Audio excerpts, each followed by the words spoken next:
हे hello guys, welcome back. सो आज हम caudate शुरू करने जा रहे हैं। ठीक है, तो कोडेट का जो सिलेबस है और जो पीवाईक्यूज़ है वो मैंने आपको डाल दिए। ठीक है, तो आज हमारा लेक्चर 1 है। आज हम पढ़ेंगे ओरिजिन ऑफ कोडेट। ठीक है, तो एक चीज़ मैं आपको बता देता हूँ कि जो ओरिजिन ऑफ कोडेट है, इसमें जो भी लेक्चर मैं आपको कराने जा रहा हूँ, तो इसमें मैं इस टॉपिक के हिसाब से आपको ओरिजिन ऑफ कोडेट के हिसाब से ही कंटेंट उसमें दूंगा। उसमें क्या है कि जैसे यूरो कोडेट है और दूसरा आपका सिफेलो कोडेट है, तो उसके बारे में अगर डिटेल में अगर आपको पढ़ना तो आगे मैं आपके उनके लेक्चर आएंगे, ब्रैंकियोस्टोम और हर्डमेनिया, तो उसमें आपका और ज़्यादा डिटेलिंग होगी। तो अगर आपको कुछ ऐड करना है तो आप उन लेक्चर से इसमें ऐड कर लेना। ठीक है, जो इस टॉपिक के हिसाब से उतना मैं आपको दे रहा हूँ। ठीक है, और अगर कनेक्ट करना है तो कनेक्ट कर सकते हैं। टेलीग्राम ग्रुप का लिंक है, ये चैनल का लिंक है। तो चैनल ज्वाइन कीजिए। जो भी पीवाईक्यूज़ होते हैं, जितने भी मैंने इस टॉपिक वाइज किए, वजह से नॉन कोडेट का है, इवोल्यूशन का है, वैसे ही अब मैं कोडेट का मैंने डाल दिया है। तो पीवाईक्यूज़ जो है वो आपको सीक्वेंस में मिल जाएंगे। चैनल पे जाके देख लीजिए। ये आपकी इंस्टाग्राम की आईडी है, तो इंस्टाग्राम पे फॉलो करो और सवाल पूछो, जहाँ भी सवाल पूछना पूछो। ये ईमेल आईडी है। ठीक है, और हमने आंसर राइटिंग और गाइडेंस प्रोग्राम शुरू किया, उसकी डिटेलिंग आप वीडियो में नीचे डाल दूंगा कि कैसे प्रोग्राम ज्वाइन करना, तो आप प्रोग्राम भी ज्वाइन कर सकते हैं। ठीक है, और अगर सपोर्ट करना है तो सपोर्ट कर सकते हैं। ये यूपीआई आईडी है। ठीक है, और ये आपका क्यूआर कोड है। तो लेक्चर्स फ्री हैं अभी तो फ़िलहाल। तो अगर आप सपोर्ट करना चाहते हैं, आपको कंटेंट पसंद आ रहा है, तो आप सपोर्ट कर सकते हैं। जो भी आप सपोर्ट करना चाहते हैं वो आप यूपीआई आईडी और क्यूआर कोड को स्कैन करके आप कर सकते हैं। ठीक है, चलो तो अब लेक्चर शुरू करते हैं। ओरिजिन ऑफ कोडेट पढ़ते हैं। तो हेडिंग देंगे origin of कोडेट्स। Origin of caudate. तो क्या करेंगे, सबसे पहले ओरिजिन मतलब ओरिजिन हुआ कैसे, इवोल्यूशन कैसे हुआ कोडेट का, है ना, कहाँ से आए और कोडेट कब आए, और फिर कोडेट किन्हें कहते हैं। ठीक है, हु आर कोडेट। ठीक है, तो ये दो सवालों के जवाब देंगे और फिर बताऊंगा कि कब आए थे अप्रॉक्सीमेटली, मतलब व्हेन, कब आए थे। ठीक है, कैसे आए, हाउ। ठीक है, और क्या होते हैं, व्हाट आर दे। ठीक है, तो ये दो तीन सवालों के जवाब हम देने की कोशिश करते हैं अपने इस लेक्चर में। तो सबसे पहले अगर हम बात करें कि कोडेट का ओरिजिन, तो हमने जो जियोलॉजिकल टाइम स्केल पढ़ी है एवोल्यूशन में, तो हमने वहाँ पे देखा था कि जो आपका पैलियोजोइक इरा है, देखा था आपने। पैलियोजोइक इरा जो है, पैलियोजोइक इरा में आपके डेवलप हुआ था कोडेट। और पैलियोजोइक इरा में भी अगर स्पेसिफिक देखो तो कैम्ब्रियन पीरियड जो था आपका, कैम्ब्रियन पीरियड, या तो कैम्ब्रियन में पूरी तरह से नहीं तो ओर्डोविशियन था एक। ठीक है, ओर्डोविशियन पीरियड। ठीक है, तो यहाँ पे आपके जो थे कोडेट वो आने शुरू हो गए थे, तो ये हमने वहाँ पे देखा था। तो ये एक तो हो गया ये। अब जब कोडेट का इवोल्यूशन हो रहा था, ठीक है, तो इवोल्यूशन होने के बाद हमने कैटेगराइजेशन वगैरह शुरू किया, तो हमने क्लासिफिकेशन वगैरह करनी शुरू करी कोडेट्स की। तो जब हमने पहले क्लासिफिकेशन किया, तो हमने जो फाइलम कोर्डेटा है, उसको दो तरह से हमने कैटेगराइज करा। ठीक है, चलो एक काम करते हैं, पहले मैं आपको ये बता देता हूँ कि कोर्डेट होने का फीचर क्या है। तो कोर्डेट होने के लिए आपको तीन इंपॉर्टेंट फीचर अगर किसी ऑर्गेनिज्म के पास है तो आप उसको कोर्डेटा बोल सकते हो। ठीक है, तो वो तीन फीचर्स क्या है। सबसे पहला फीचर तो होता है आपका कि एक डोर्सल नर्व कोड होनी चाहिए उसके पास। क्या होनी चाहिए, मैं एक डायग्राम बना देता हूँ, थोड़ी सी एक रफ डायग्राम बना देता हूँ, उससे आपको क्लियर हो जाएगा थोड़ा सा। ठीक है, तो ऐसे करके थोड़ा सा मैं बना देता हूँ।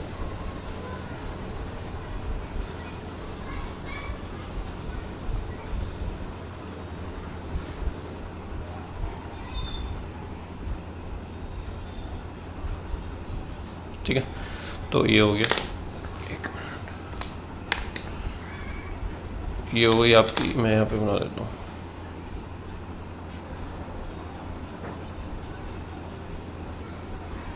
दिस इज पहला फीचर। ठीक है, तो पहला हो गया आपका dorsal hollow nerve cord. So this is dorsal hollow nerve cord, पहला फीचर तो हो गया। दूसरा फीचर होता है इसके बाद नोटोकोड होनी चाहिए, तो एक यहाँ पे नोटोकोड बना देते हैं, ये आपकी हो गई नोटोकोड। ठीक है, तो सेकंड फीचर इज नोटोकोड। ठीक है, नोटोकोड आपकी जो जैसे होलो नर्व कोड है, तो इसी से आपका बाद में डेवलपमेंट होता है पूरा नर्वस सिस्टम का, आपका स्पाइनल कोड वगैरह फॉर्मेशन होती है। और नोटोकोड जो होती है ये वर्टिब्रेट्स में आपकी वर्टिब्रल कॉलम से रिप्लेस कर दी जाती है। ठीक है, तो दूसरा हो गया। तीसरा फीचर होता है आपका, इसमें गिल स्लिट्स होते हैं। ठीक है, इसमें क्या होता है, यहाँ पे आपके छोटे छोटे गिल स्लिट्स होते हैं, गिल स्लिट्स।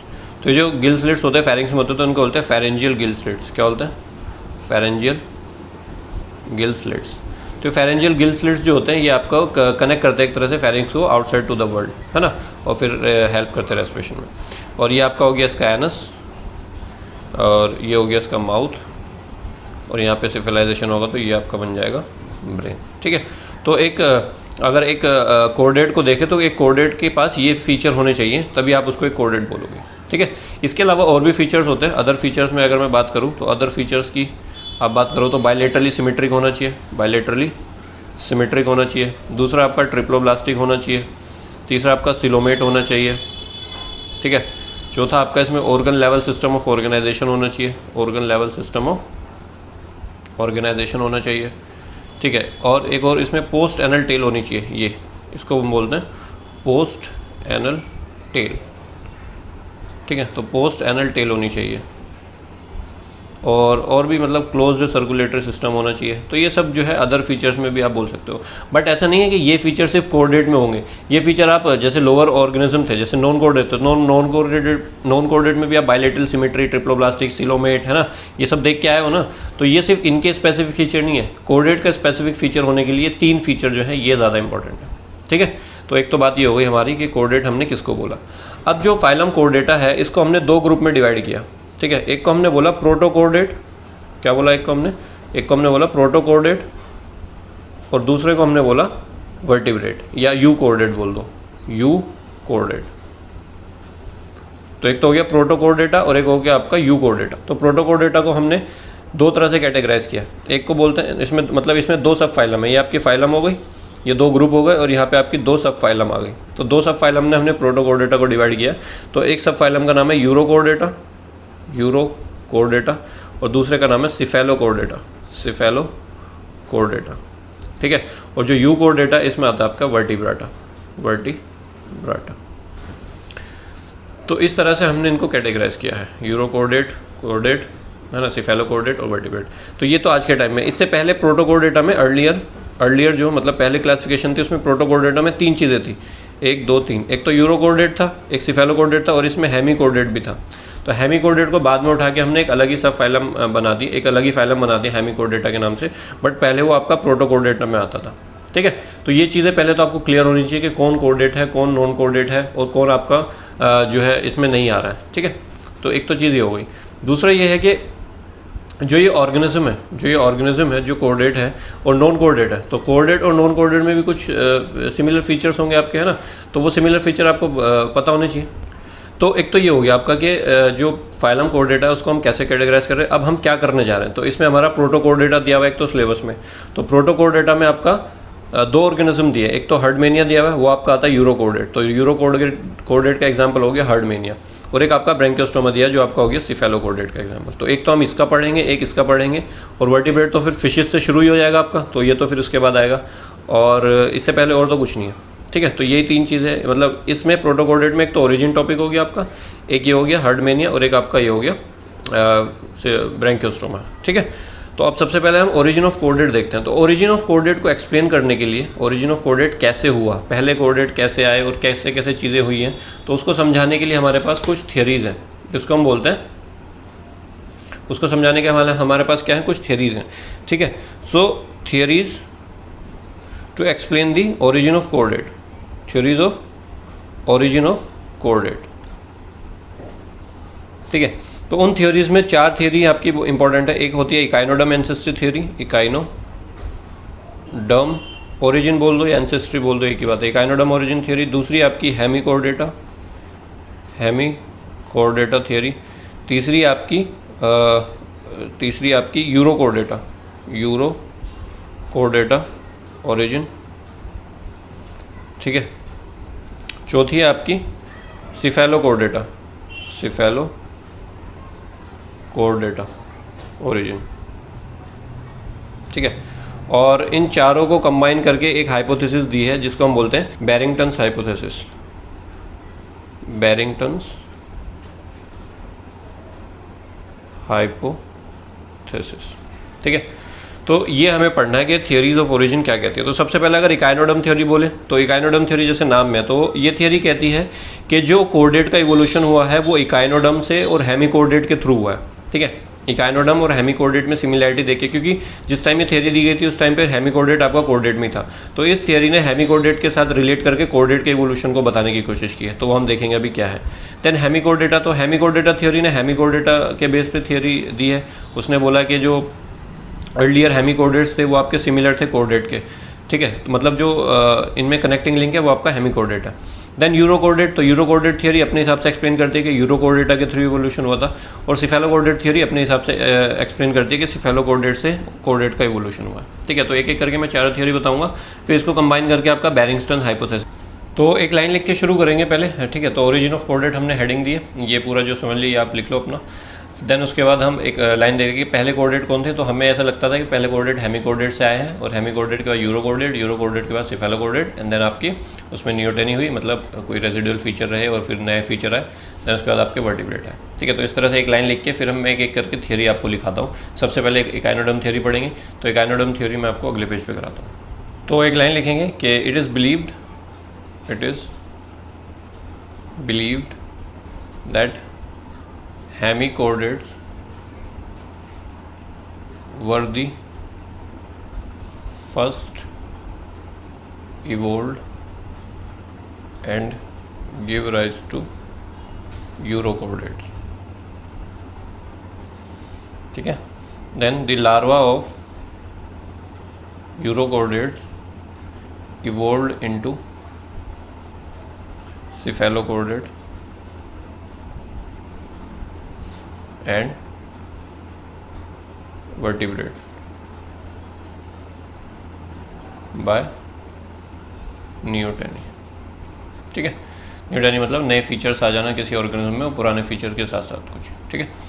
चलो, तो ये एक लाइन हमने लिख ली। अब थियरीज़ की अगर हम बात करें तो सबसे पहले अच्छा, मतलब कुछ साइंटिस्ट जो थे वो बोलते थे कि जो नॉन कोर्डेट है, इन्हीं से हमारे जो है वो कोर्डेट का डेवलपमेंट हुआ है, ठीक है। कुछ तो ये भी मानते हैं, इसी बेस पे जो थियरीज़ आई हैं ये इसी बेस, और इसके अलावा और भी बहुत सारी थियरीज़ हैं। तो मतलब ये बोलते हैं कि नॉन कोर्डेट से ही कोर्डेट आया, और ऐसा क्यों बोलते हैं, तो इसके सपोर्ट में ये बोलते हैं कि भाई देखो ये भी बायलेटरली सिमेट्रिक होते हैं, ये भी बायलेटरल सिमेट्रिक होते हैं, ये भी ट्रिप्लोब्लास्टिक होते हैं, ये भी ट्रिप्लोब्लास्टिक होते हैं, ठीक है। इनमें भी मेटामेरिक सेगमेंटेशन देखने को मिलती है, इनमें भी मेटामेरिक सेगमेंटेशन देखने को मिलती है, ठीक है। उसी तरह से एंटीरियर पोस्टीरियर एक्सिस इनमें भी होती है, इनमें भी होती है। तो ऐसे कुछ पॉइंट्स हैं जिसको लेके आप बोलते हो कि नॉन कोर्डेट से कोर्डेट आए, ठीक है। तो उसी को आगे बढ़ाते हुए आपकी इकाइनोडर्म थियरी आती है सबसे पहले, इकाइनोडर्म ओरिजिन थियरी, ठीक है। तो ये थियरी बोलती है कि इकाइनोडर्म से ओरिजिनेट हुए आपके कोर्डेट, ठीक है। तो इसमें क्या हुआ कि बहुत सारी कंपैरेटिव स्टडीज़ की गई, ठीक है। कंपैरेटिव स्टडीज़ जैसे एनाटॉमिकल स्टडी की गई, ठीक है, एम्ब्रायोलॉजिकल की गई, पैलियोटोलॉजिकल की गई, ठीक है। तो इन सब स्टडीज़ को करने के बाद ये स्टडीज़ की गई 2 लार्वा पे, ठीक है। तो 2 लार्वा के आपको नाम याद रखना है, एक आपका इकाइनोडर्म का लार्वा है और एक आपका हेमिकोर्डेट का लार्वा है। तो इकाइनोडर्म का जो लार्वे अब हमने यहाँ पे लिया है उसमें आपका एक तो ले लो बाइपिनेरिया लार्वा, या ऑरिक्यूलेरिया भी ले सकते हो, ऑरिक्यूलेरिया लार्वा। दूसरा आपका हेमिकोर्डेटा, इसको मैं ऊपर कर देता हूँ। दूसरा आपका हेमिकोर्डेटा, तो हेमिकोर्डेटा का जो यहाँ पे लार्वा ले रहा हूँ उसका नाम है टोर्नेरिया लार्वा, ठीक है।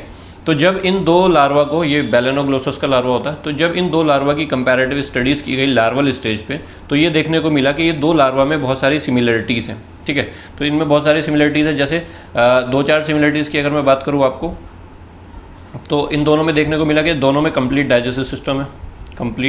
डाइजेस्टिव सिस्टम देखने को मिला दोनों में, ठीक है।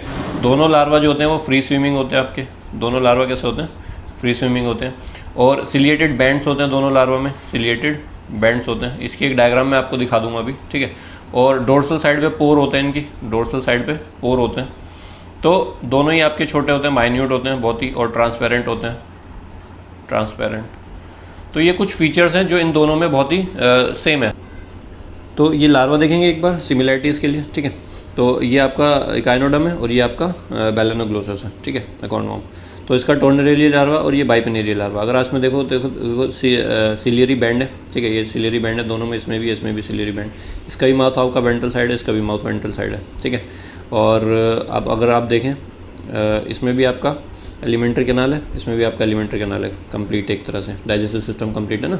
तो बाद में देखो बड़ा हो गया, ये कुछ ऐसा दिखता है, ये अलग ही है, और ये आपका बाद में बड़ा हो गया कुछ अलग ही दिख रहा है, ठीक है। तो स्टारफिश है, रेडियल सिमेट्री हो गई, यहाँ पे दोनों आपके बायलेटरल सिमेट्री, ये भी बायलेटरल सिमेट्री, ये भी बायलेटरल सिमेट्री, बट ये रेडियल सिमेट्री बन गई और ये आपका ये बायलेटरल ही रहा, ठीक है। तो ये एक तो सिमिलरिटी हो गई, ठीक है। तो इन फीचर्स के बेस पे जो स्टडी की गई एनाटॉमी, इनकी एम्ब्रायोलॉजी, पैलियोटोलॉजी, इन सभी स्टडी को करने के बाद ऐसा बोला गया कि जो हेमिकोर्डेट्स हैं उन वो आपके इकाइनोडर्म्स हैं, फिर हेमिकोर्डेट से ही आपके कोर्डेट का इवोल्यूशन हुआ है, ठीक है। और ये भी देखो कि दोनों ड्यूटरोस्टोम भी होते हैं, ठीक है। ड्यूटरोस्टोम मतलब बाद में माउथ का डेवलपमेंट जो होना, और जो स्केलेटल एलिमेंट्स होते हैं दोनों में मीजोडर्मल ओरिजिन के होते हैं, कोर्डेट में भी और इकाइनोडर्म में भी, ठीक है। तो ये सब चीज़ें हैं जो इस पॉइंट को सपोर्ट कर रही हैं, ओके। उसके अलावा आपका एक बायोकेमिकल एविडेंस भी है इसमें। क्या इसमें बायोकेमिकल एविडेंस भी है? तो बायोकेमिकल एविडेंस में देखने को क्या मिला, ये इंपॉर्टेंट ये पॉइंट आप ध्यान से समझना कि बायोकेमिकल एविडेंस जो है, उस बायोकेमिकल एविडेंस में देखने को मिला कि जो नॉन कोऑर्डिनेट्स है, ज़्यादातर नॉन कोऑर्डिनेट जो होते हैं वो अपनी एनर्जी नीड के लिए यूज़ करते हैं केमिकल जिसका नाम है आर्जिनिन फॉस्फेट। क्या नाम है? Arginine phosphate. ये सब मैं आपको लिखाऊंगा अभी, पहले समझ लो, लिख के मैं आपको सीधा दे दूंगा, वो देख लेना। तो ज़्यादातर जो नॉन कोऑर्डिनेट है वो आर्जिनिन फॉस्फेट यूज़ करते हैं अपने एनर्जी ट्रांसफ़र करने के लिए, ठीक है। और जो आपके ये हैं क्या बोलते हैं, यूरो कोऑर्डिनेट हो गया या सिफेलो कोऑर्डिनेट हो गया या वर्टिब्रेट हो गया, तो ये सब अपने एनर्जी ट्रांसफ़र करने के लिए आर्जिनिन फॉस्फेट का यूज़ नहीं करती, ये क्रेटिनिन फॉस्फेट का यूज़ करते हैं। किसका यूज़ करते हैं? क्रेटिनिन फॉस्फेट का। लेकिन हमें देखने को क्या मिला, एक सेकेंड,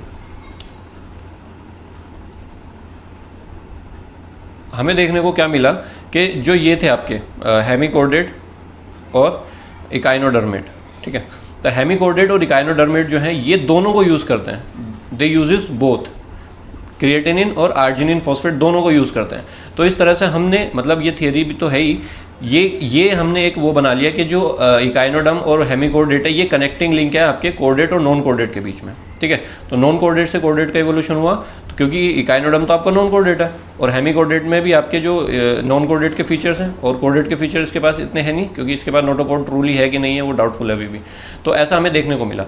लेकिन प्रॉब्लम क्या आई? प्रॉब्लम ये आई कि ये चलो ये तो कॉमन फीचर बता दिए, बट अब आप देखो इसका जो लार्वा है, ये जो आपका इकाइनोडर्म का लार्वा, अगर इकाइनोडर्म के लार्वा की हम बात करें तो ये कैसा होता है आपका, ये बायलेटरली सिमेट्रिक होता है, ठीक है। जब हम इकाइनोडर्म पढ़ेंगे तो वहाँ पे देखना। और जो आपका ये होता है आपका क्या बोलते हैं हेमिकोर्डेट, तो हेमिकोर्डेट का लार्वा भी आपका बायलेटरली सिमेट्रिक होता है। बट अगर इनकी अडल्ट स्टेज हम देखें तो अडल्ट स्टेज को आप देखो तो इकाइनोडर्म जो होता है वो रेडियल सिमेट्रिक होता है, रेडियल होता है, और जो हेमिकोर्डेट होता है वो आपका बायलेटरल सिमेट्रिक होता है, ठीक है। तो इस पॉइंट को काउंटर करने के लिए साइंटिस्ट था गार्डस्टंग, उसने बोला कि यहाँ पर ना नियोटोनस लार्वल थियोरी दे दी उसने बोला कि जो ऑरिकुलेरियल लार्वा था, जो इसका लार्वा था ऑरिकुलेरिया या बाइपिनेरियल लार्वा जो था, ये सेक्सुअली मैच्योर हो गए और इन्होंने ही आपका कोर्डेट का डेवलपमेंट है, मतलब इन्होंने अपना, जैसे बायलेटरली सिमेट्रिक था तो ये आपके अडल्ट नहीं बने और यहीं से इन्होंने क्या करा, कोर्डेट की तरफ इवोल्यूशन कर दिया, ठीक है। तो यहीं से आपके कोर्डेट का फॉर्मेशन हो गया। क्लियर है? Very good. तो ये आपका कुछ पॉइंट्स हैं जो आपको इस थ्योरी में कंसिडर करना है। तो 2-3 पॉइंट जो है, जो मैंने आपको बोला है अभी, वो मैं आपको लिखा देता हूँ और फिर इसको अगली थ्योरी पे आते हैं।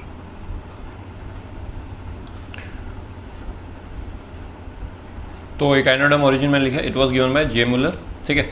सो based on comparative studies of larval stages of echinoderm and hemichordate, so this theory is based on ये कंपैरेटिव स्टडीज, ठीक है। तो कंपैरेटिव स्टडीज वही सारा एनाटॉमिकल है ना, एम्ब्रायोलॉजिकल, वो सब डाल देना।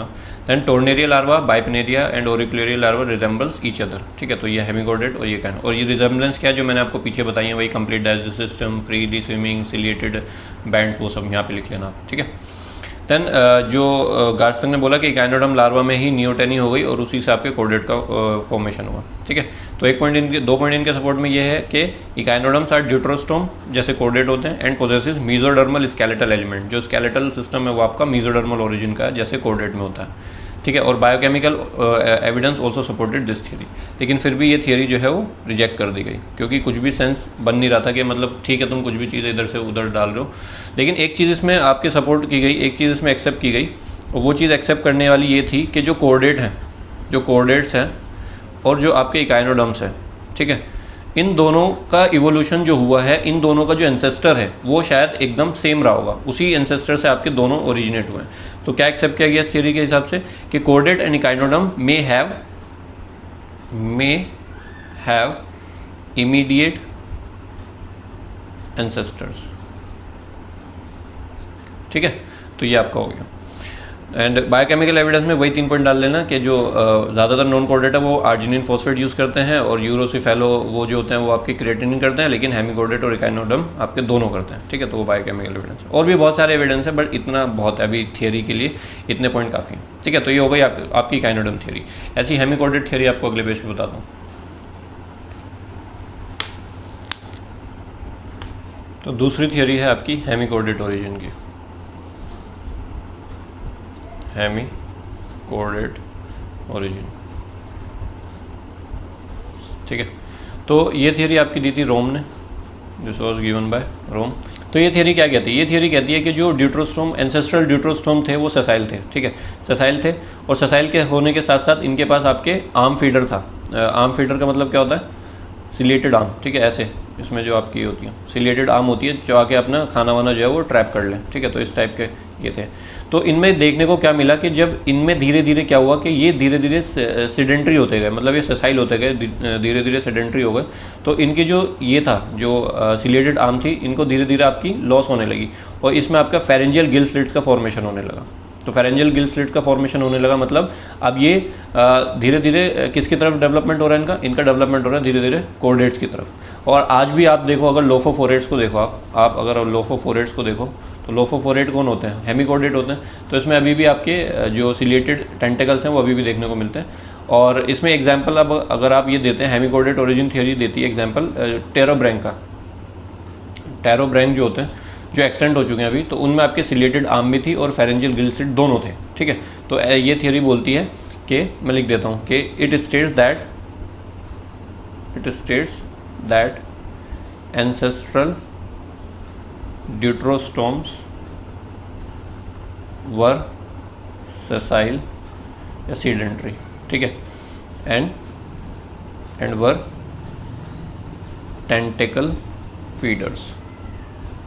ठीक है, they developed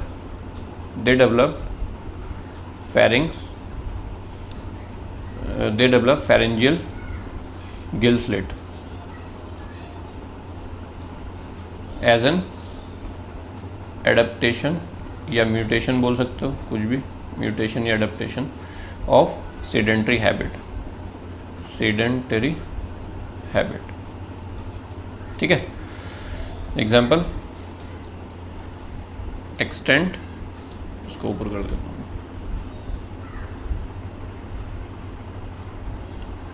extent टेरोब्रैंक possess both ciliated arm and pharyngeal gill slits। ठीक है भाई, तो ये बोल दिए कि जो आपके जो ये थे हेमिकोर्डेट्स, उनसे आपका कोर्डेट का एवोल्यूशन हुआ, और ये है। ठीक है, देन आपकी थर्ड है, इसमें लिमिटेशन क्या होगी? लिमिटेशन आप बोल सकते हो उसकी क्या, मतलब इसकी कमी क्या रह गई? कमी ये रह गई कि जो हेमिकोर्डेट है उनसे अगर ये आया भी है, मतलब ये जो क्या बोलते हैं कोर्डेट आया भी है, बट इनमें तो नोटोकोड ही डाउटफुल है। So notochord, true notochord is doubtful in hemichordate. ठीक है भाई, तो सिंपल सी लाइन में समझे तो हेमिकोर्डेट जो थे उनसे आपके कोर्डेट का एवोल्यूशन हुआ। कैसे? क्योंकि जो एंसेस्ट्रल ड्यूट्रोस्टोम थे वो ससाइल थे, टेंटेकल फीडर थे, और उन्होंने अपने एडेप्टेशन करके फेरेंजियल गिल स्लिट का फॉर्मेशन किया। ठीक है, तो इसी से आपका कोर्डेट फीचर डेवलप हुआ, बट पूरी तरह से कोर्डेट नहीं, क्योंकि ट्रू नोटोकोड अभी भी डाउटफुल है हेमिकोर्डेट में। So that is hemichordate origin theory. तीसरी बताता हूँ यूरोकोर्डेट। एंड थर्ड आपकी यूरोकोर्डेट थियरी, यूरोकोर्डेट ओरिजिन।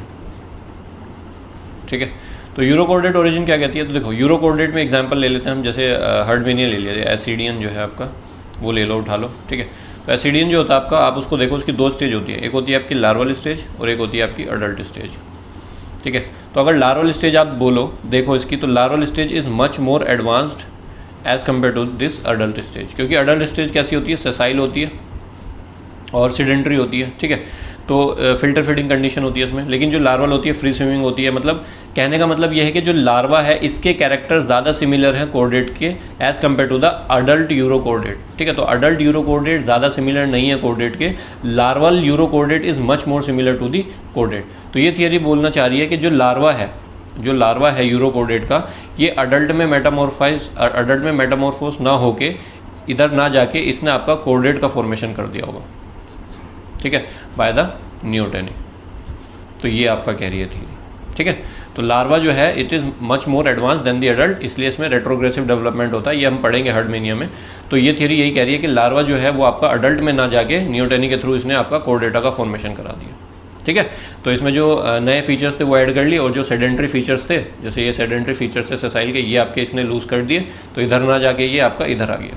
ठीक है, तो बस ये एक पॉइंट में आप लिख लो कि इट वॉज, अच्छा ये दी थी आपकी गार्स्टंग ने, इट वॉज गिवन बाय गार्स्टंग। ठीक है, सो इट स्टेट्स दैट